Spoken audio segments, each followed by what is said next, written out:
Hello, and welcome back to Introduction to Genetics and Evolution.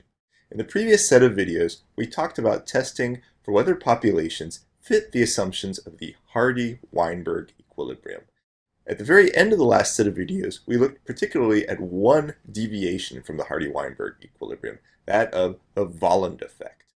That is what happens when you sample two populations simultaneously that differ in some of their allele frequencies, and as a result of that, you see an underrepresentation of heterozygotes. Let's recap that for just a moment, and then we'll move into how we can actually leverage this Volland effect for actually quantifying differences between populations in allele frequency. Now, what we did last time is we tried to calculate Hardy-Weinberg expectations and fit the Hardy-Weinberg expectations for this MN blood type. Now, I showed you data from Navajo and our Aborigines. Here's the data from the Navajo. So we first have our raw genotype counts. From that, we got the total number of individuals. Using these two together, we then were able to calculate the observed genotype frequencies. From the observed genotype frequencies, we calculate out the observed allele frequencies here. And then from these observed allele frequencies, we look at the expected or predicted Hardy-Weinberg genotype frequencies, and these are down here. In this particular case, with the Navajo alone, we see a pretty good fit between the observed genotype frequencies and the predicted genotype frequencies. Now, what happens when we sample across two populations simultaneously? Well, if we sample from Navajo and Aborigine together, we follow the same overall procedure, but in this case, now when we look at the predicted genotype frequencies, they do not very well match the observed genotype frequencies. In particular, we see this deficiency of heterozygotes in the observed relative to the predicted. At 0.488, the predicted number is much greater than the observed 0.246. I attributed this to the Volland effect. That is what happens when you have populations that differ in allele frequencies. Even if each population individually is at Hardy-Weinberg, if you put them together, you see a deficit of heterozygotes. Now, how is it that populations differ? Well, I like to look at this in two ways. One possible is they may have different allele and genotype frequencies. That is what we've been emphasizing so far. We'll come back to that in just a moment. But first, I wanted to entertain another possibility. There may be alleles at some genes that are found in some populations, but not found in other populations. You may have some alleles that are found, for example, just in East Asians, but you never see those particular alleles at other populations. Now, the genes would be there, but the particular alleles would not. This is especially likely under two particular conditions. One is if it's a very recent new mutation that arose in an East Asian population, for example, and hasn't spread to others. Alternatively, if the populations are in complete isolation, then that difference could persist for quite some time. So let's talk just briefly about this latter group, and then we'll come back to the former. Now, differences can arise by mutation and spread. So let's say in an ancestral population, everybody was little a, little b, little b. You can have over time, let's say for example the population splits, so this is indicating a split between the populations. So in one population here, the one on the right, you have a mutation from little b to big B. This big B allele can spread, and eventually everybody here may be little a, big B, big B. In this other population, the one on the left, you can have a mutation from little a to big A. The big A allele can spread, and eventually everybody in this population can be big A, little b, little b. So again, we have in this case a split between populations, and we have differences that can then arise and potentially spread. This is especially likely if you have complete isolation. We'll come back to this actually when we talk about speciation later on. Now, groups within species are different, yet they are related. That they may have some of these unique alleles that are not found in other groups, but it's probably more likely that most of them have very different genotype or allele frequencies instead.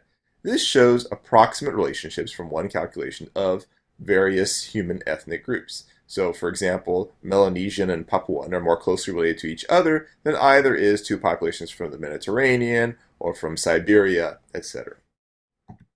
Now, how do we quantify these differences? Well, the easiest thing to quantify is if everybody in one population differs from everybody else in another population at some allele. This is referred to as a fixed difference, right? So, for example, in population 1, everybody's big A, population 2, everybody's little a, little a. So we're looking specifically at the A gene in this case. If everybody in one population differs from everybody in the other population, we refer to this as a fixed difference. If you go back to the ancestor, presumably they had the same alleles, but something arose, at least in one population, and spread to make it so it's completely different from the ancestor and from the others. Now, this does happen, but it's not very common within a species, and it's generally not true among modern human ethnic groups. Instead, as I said, it's more common that you have frequency differences of alleles and genotypes. For example, big A may have a frequency of 0.7 in East Asians, but 0.5 in Indian populations. That's just as an example. Now, what we're trying to do here, let me emphasize this, is we're measuring differences between populations, not individuals. We cannot say just because somebody has big A, oh, therefore they are of Middle Eastern descent or something like that. It's based on the overall population. The relative abundance of particular alleles differs in one population as a whole relative to other populations as a whole. Well, this poses a challenge. How do we quantify these slight differences in frequency between populations? Well, the deviation from Hardy-Weinberg that's associated with the Volland effect that I've already introduced actually allows you to quantify allele frequency differences between populations. So let's assume that two populations are at Hardy-Weinberg, and that is an important assumption. We'll come back to that later. So if you sample each population by itself, you'll see them at Hardy-Weinberg. So this would be similar to what we saw with the Aborigines and the Navajo example I showed you earlier. But if you sample both together, we see this deviation from Hardy-Weinberg. And again, as you saw, that was the Volland effect. Now, how big this deviation is from Hardy-Weinberg when sampling these populations simultaneously will quantify the difference in allele frequencies. That if you're fairly close, then the allele frequencies must be similar. If you're very different, then you'll see a very large Volland effect. So the measure that we'll use is referred to as FST. So it's F with subscript ST. Now this measure ranges from 0 to 1. If you have 0, then there's absolutely no allele frequency differences between the populations you're studying. If it's between 0 and 1, then the allele frequencies differ somewhat, and if it's 1, you actually have this fixed sequence difference, such that, for example, everybody in this population is big A, everybody in that population is little a. They don't actually have to all be the same. Maybe all of these would be A1, or A1, A2, or A2, A2, and over here in this other population, they're all A3, A3, or A3, A4, or A4, A4. Basically, it just means you have no overlap in alleles between this population and that population. Now the measure is very simple. So this FST can be estimated as the Hardy-Weinberg predicted 2PQ, basically what would happen if you were at Hardy-Weinberg, minus the percent observed heterozygotes divided by Hardy-Weinberg predicted 2PQ. Essentially, it's the predicted minus the observed over the predicted, which is fairly common. Let me show you an application of this, and you'll see this is very straightforward.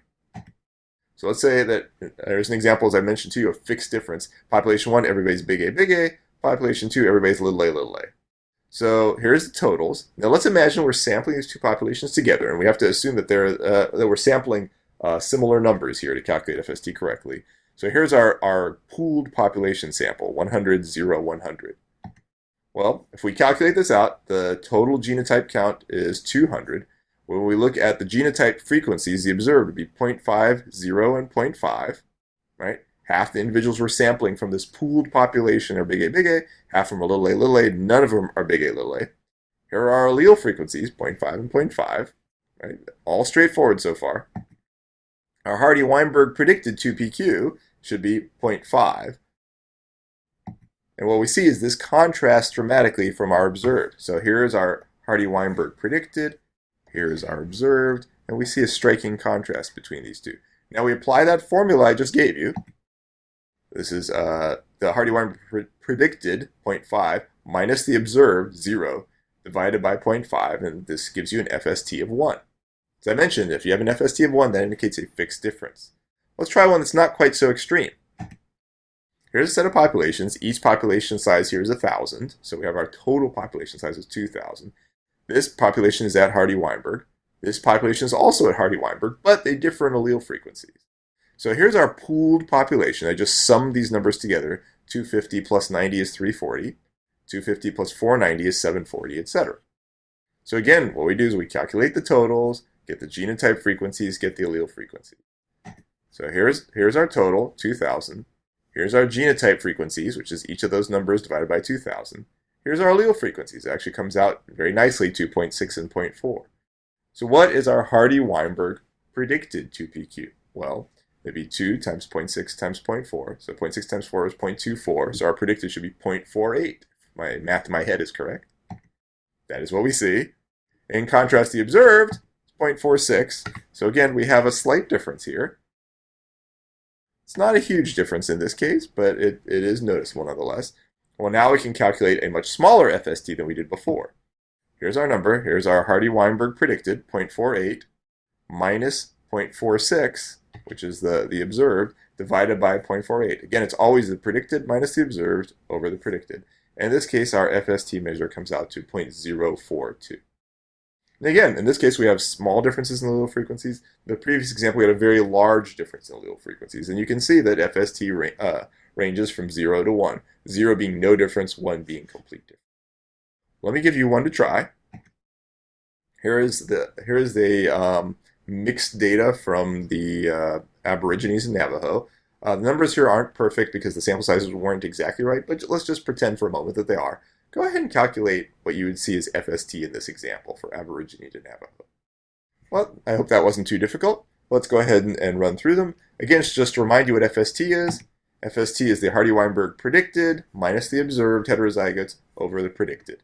So let's put in the numbers. Here's our allele frequencies. Here's our expected or Hardy-Weinberg predicted. We do see a deviation in this case. Here's our predicted is 0.488. Our observed is 0.246. So what should FST be? Well, FST would be in this case 0.488 minus 0.246 over 0.488. Comes out not exactly, but approximately 0.5. So in this case, we see a fairly large FST, and you'd expect this, that there's been no historical gene flow between Aborigine and Navajo. Now again, to recap, FST is larger when you're comparing populations that are more different in allele frequencies. So again, the Aborigine and Navajo were very different allele frequencies, and that's why we saw a fairly large FST there of 0.5. If the frequencies were identical, FST would be 0. If they were fixed different, FST would be 1.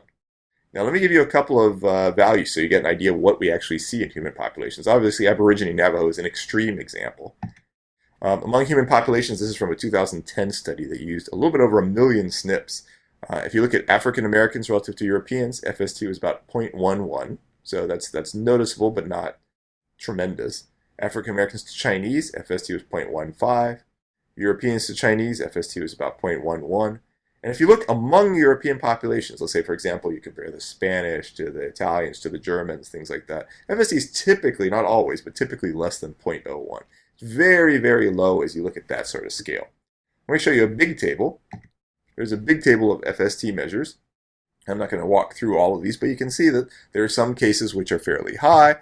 Like over here, we have a couple that are over 0.2, like POP1 to Red Sea, etc. Several of these are high, several of these are low, but you see this range of values. Now, what is FST in words? Well, we can define FST as the percent heterozygous of randomly chosen alleles within populations, that's the observed aspect, relative to what would be expected in the entire population. Okay? It's the percent heterozygous of randomly chosen alleles within populations relative to what would be expected if it was completely randomly interbreeding. And again, it's measuring this difference in allele frequencies. So why don't we see higher FST among human populations? That we know there's a lot of non-random mating out there. Why isn't it bigger? Well, there's a couple of reasons. First, some of the assumptions of FST are violated in humans, that this is supposed to be applied to genes experiencing little or no natural selection. You recall I mentioned earlier that FST should be applied when each of the individual populations is known to be at Hardy-Weinberg. Now, some of the SNPs, for example, that were studied in that previous example may not be neutral. In fact, some of that variation may be under some sort of selection. It's also susceptible to differences and historic changes in population size among groups.